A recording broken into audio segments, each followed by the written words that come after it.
junkguysdfw.net. I'm in the red room over here at Planet Fitness, and it was doing a video. I recently saw a video with another junk removal service that I kind of want to address right now. It made a lot of sense to me, and it's one of those videos that, well, I do a lot of videos, but it's one of those videos that made a lot of sense to me, and I was like, whoa, it's true. And I guess I never used the term when it sounds too good to be true. Let's talk about that right now. This is not my morning video. This is just going to be a video that I do, okay? But let's get into this video right now. My name, well, first of all, my name is Ricardo. I'm the owner of junkguysdfw.net. We are a junk removal service located here in the Dallas-Fort Worth Metroplex. I have websites like Junk Guys Frisco, Junk Guys Arlington, junkguysdfw.net. We're also located in cities across the U.S., Nashville, Tampa Bay, San Diego, Fort Worth, Dallas, Austin, Houston, San Antonio, Rio Grande Valley. Great guy out there. And I also own 2 haunted houses here in the Dallas-Fort Worth Metroplexes. Really great haunted houses. Hold on, excuse me. Okay. I have been doing junk removal for over 18 years. 18 years been in this business, so I have a little knowledge about what I'm about to say. I was watching a woman's video named Jamie. Jamie is a local junk removal, not a local junk removal, she's a junk removal service. She's a veteran of junk removal. And she was talking about, she's kind of redoing her whole platform. Like everything about her junk removal service, she is redoing. She is now in the stages of starting over her junk removal service. She had some kind of head injury. She went through a relationship breakup, and she's really starting over junk removal, okay? And she makes a really great comment.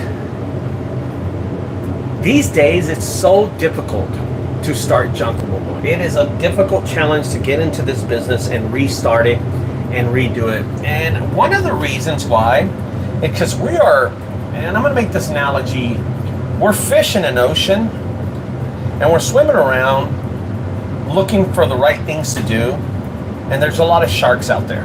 We don't know what we're actually doing. We know we want to start a junk removal service as a little fish, but there's a lot of sharks out there tempting us to try this and try that, and it's all a scam. It's all fraudulent. These people are going to help you out, make hundreds of thousands of dollars. I want you to think about that and use common sense. Just use common sense in the whole thing, okay? If they're so good at being in the junk removal business, then why are they doing something else? Why are they so good at doing this other thing that they gave up in junk removal? Why? So I talked about this a little bit yesterday. What do these junk removal service people do? Do they try to go and make $1 million? And here's what I imagine. Here's what I'm thinking, okay? Now I want to make this comment really clear.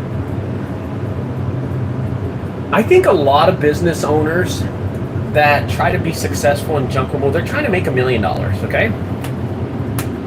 They're trying to make $1 million in this business, and when they make $1 million, they look at the bottom line.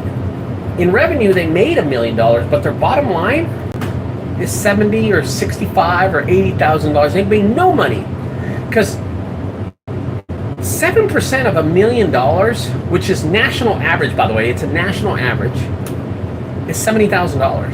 Can you imagine working a whole year with employees and high expenses and costs, and you only made $70,000 or $80,000? That's pretty bad. Ooh, hold on, Jesus, this sweat is getting to me. Oh.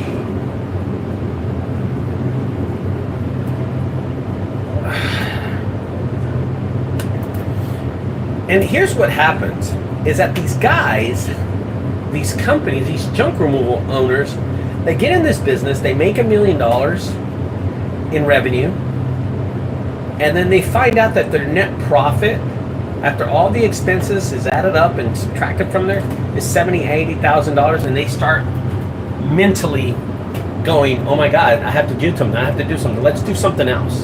Let's start a program. Let's start a CRM. Let's start a mentorship program. Let's start trying to sell things. Let's try to start telling people how to do things this way. Let's do classes. Let's do courses. Let's do text SMS messages to customers. Let's sell something. Let's sell a calendar. Let's sell a messenger. Let's sell this. Let's sell SEO. I got an idea. We'll build websites. Let's build websites that don't rank. We'll just build it and let the customer do everything with it. And I'm going to tell you something. Here's one of the biggest problems in website design. If you call me to build you a web, now all my websites are ranked on Google. They're all highly ranked, very highly ranked. If I build you a website identical to mine, I built you a brick, because you're not going to do anything with it. Anybody who builds you a website is going to build you a brick. It's going to take time for you to advertise that website, to call people to that website so that website can get popular. The website is just a brick unless you do something about it.